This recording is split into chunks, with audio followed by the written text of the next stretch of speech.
my sponge. Brush this out of here as well. Take the corner of the sponge, work it right into that edge. Again, brush out whatever we've got. Now we're going to take the vacuum to it, and we're ready to put our top coat on. Standard vacuum cleaner, shop vac, with a flat head on it. We're just going to clean it out. If I had a brush one, I would probably prefer to use a brush on it, just to make sure that I clean it up even a little better, so you have it all done in one stage. But we have this for now. We're going to use this and check it out.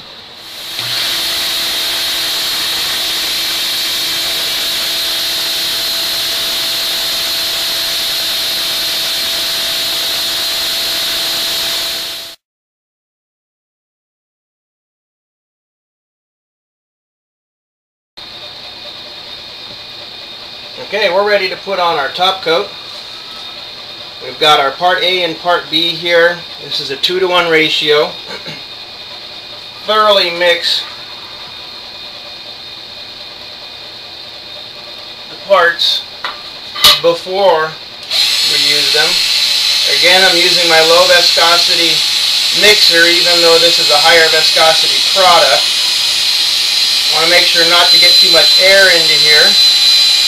So I've got this low into the bucket, mixing it thoroughly. I like to change directions on this. One actually lifts product from the bottom up, and one pulls it down. So you go both directions, you have a better chance of getting a good mix on it.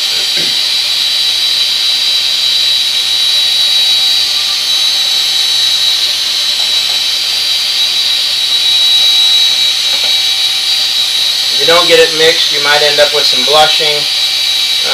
This is non-blushing product, but it could happen. Again, we're trying not to get fluid in here, or air in this. We do start to get air in it a little bit. I turn it the other direction to where it's pushing the product up, and then it circulates down from the sides, pushing up in the center, which has a tendency to push the air to the top instead of pulling it down around the shaft. Doing really good here. Mix this for about a minute.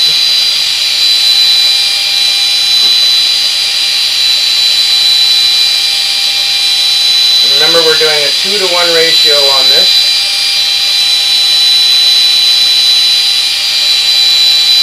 Okay, and we're about ready to put these together. I'll be back in a second. Okay, now we've got these mixed up. We're ready to put them together. I have a bucket here that I've marked inside of it. You can use calibrated paint cans, the little plastic paint cans you get from paint stores. You know, you can mark your own pail like this, but I only want to mix up enough to do this project. And I'm making just under a quart, and that should be more than enough to do the top of this. Hopefully I won't have to mix up some more, but I do want to make sure that I've got enough to cover this on the first try. So we're going to put this in. Okay, adding part A.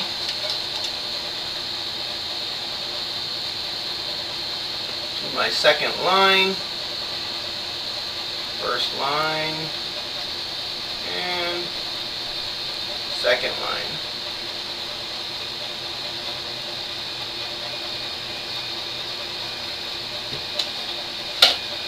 Cleaning up my spills. Well, actually not my spills, the drifts, so I don't have spills.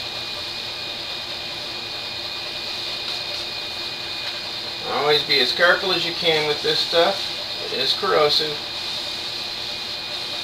You don't want to get it on anything you don't want it on. Okay, bring it into the garbage. There we go. Now, let's put the lid back on that. This is one of my safety rules. Make sure that these are covered for splash, for knockdown, whatever. And most importantly, that you don't get any drips inside of it and ruin your product. So the lid there.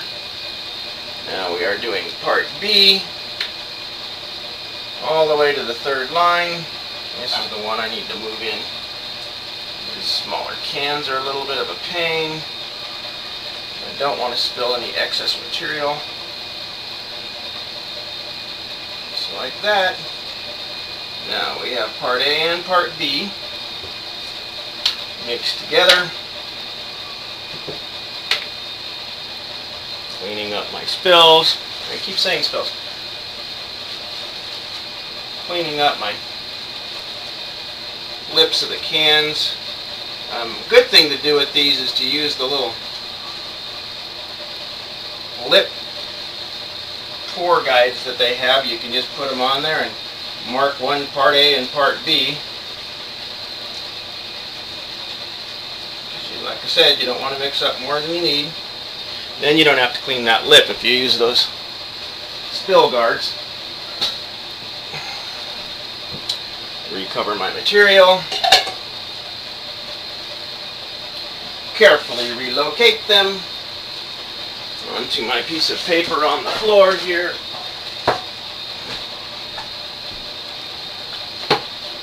Make sure the lids are secure. We'll completely secure them once we're finished, but now we need to get this mixed together. So now we've already mixed it once to make sure all the solids were dispersed properly. Now we need to mix it together.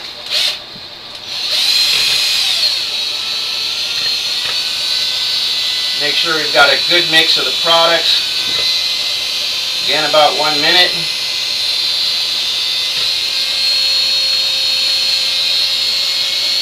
Now the product has a little bit of a yellowish tint to it. That won't hurt this one at all, but it does dry clear, even if it did have a little bit of yellow to it. Again, we don't want to whip air into this. Changing my directions, just because I like to do that. I always feel like I get a better mix if I'm mixing it up and then mixing it down.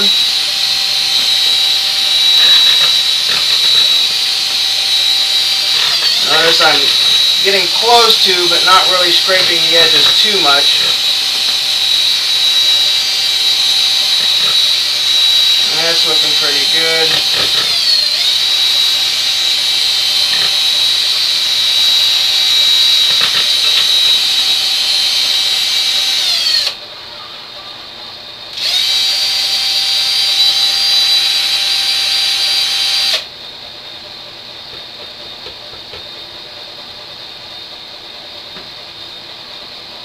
Leave this stuff on here, it will harden.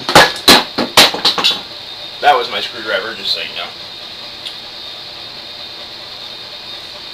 So I like to keep my paddles clean. Plus it keeps me from getting the random drips around my work job, which never go over well with the clients. Especially if they've got nice flooring or something like that, but you wouldn't do that. We know that. You are a conscientious worker trying to give people the best product for the money. That's why you're using BOLDStone. Okay.